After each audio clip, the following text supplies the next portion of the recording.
Hi everybody. I just wait a few seconds to make sure that the narration can be heard before I start. So I hope everyone's having a great weekend. I apologize I didn't post this sooner, but it's been a bit of a busy weekend for me.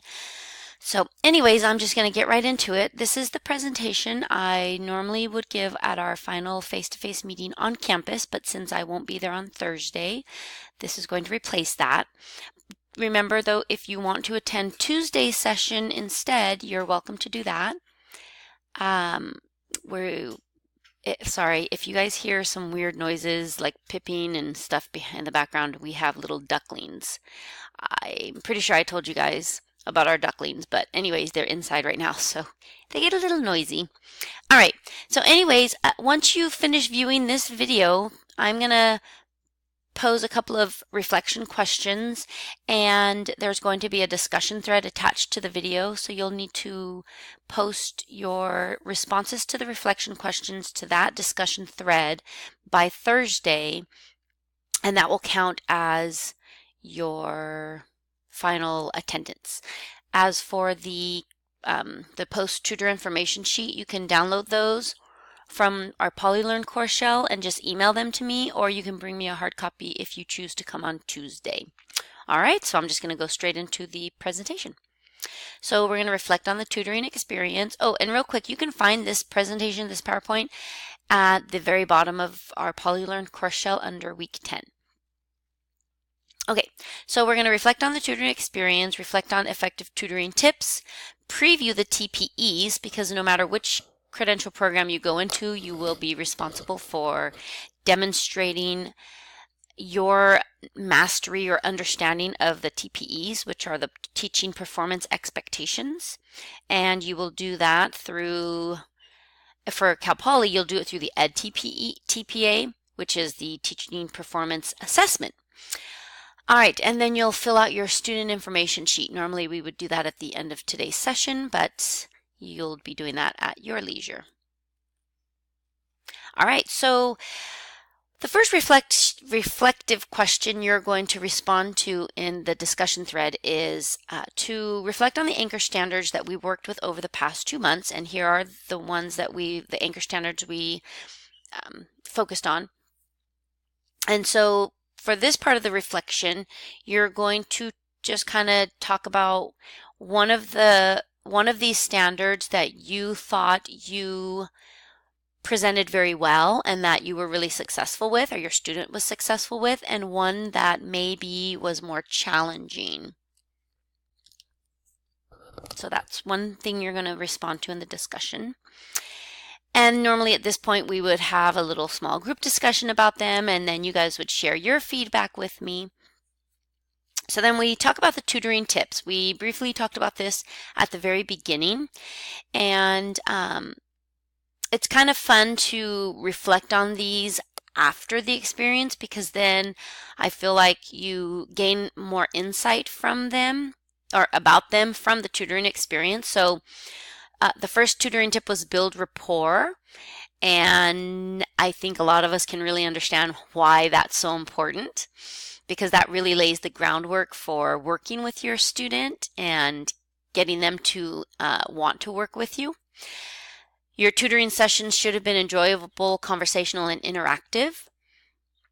I think some of us can kind of talk about the enjoyable part. I know we had some little students that weren't enjoying themselves much, but I think that most of you, actually all of you, really rose to the occasion and created more interactive, dynamic, engaging lessons.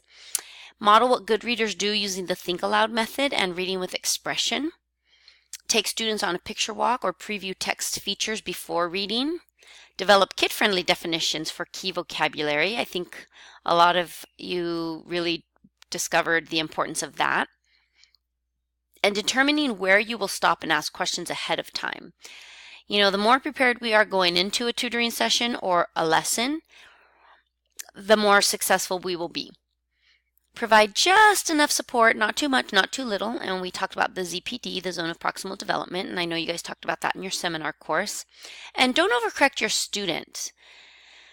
And then use teacher talk prompts that you could use. Visit the Fountas and Pinnell book.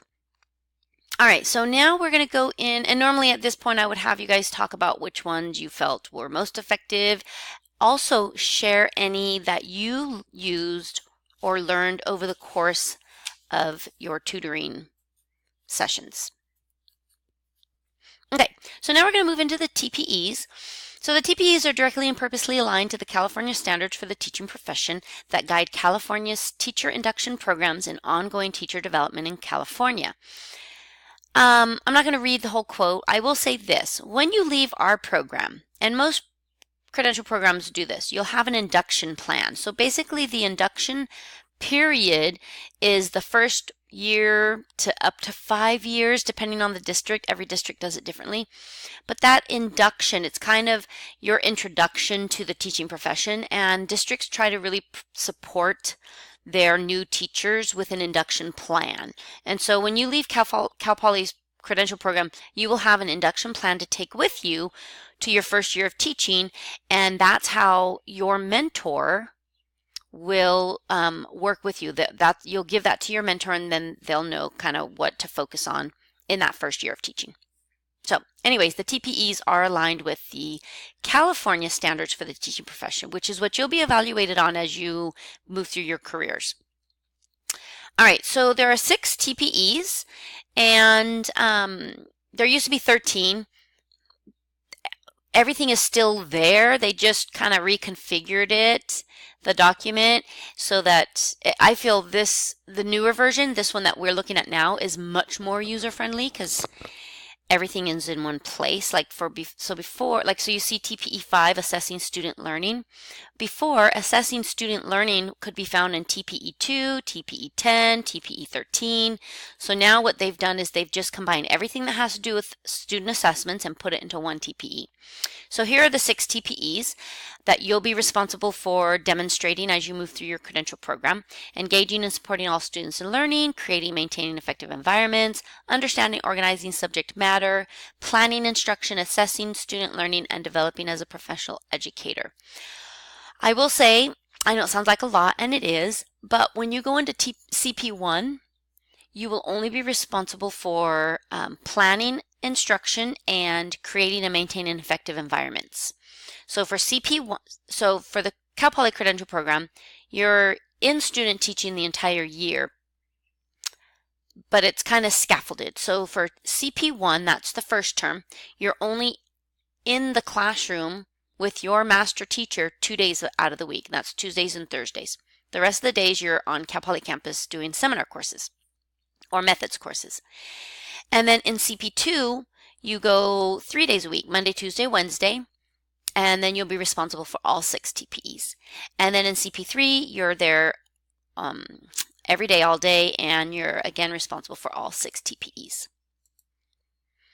So I usually have students reflect quietly on one of the TPEs that you feel you may perform stronger in, and one that you might think it might be more of a challenge. And that is it. Literally, that's what we do at the final debriefing session on campus. Obviously, it takes a little longer than 8 minutes and 42 seconds because I have you guys discussing with one another, and we have conversation, and then you fill out your post-tutor information sheet. But for this presentation, that is it. And I'm sorry I won't be seeing you guys on Thursday, but I'm sure I'll be seeing you guys around, unless you decide to come on Tuesday. If you do come on Tuesday, then you don't have to write out your reflections and post to the discussion thread. So I will leave that up to you. All right. Thanks so much. Have a good rest of your weekend.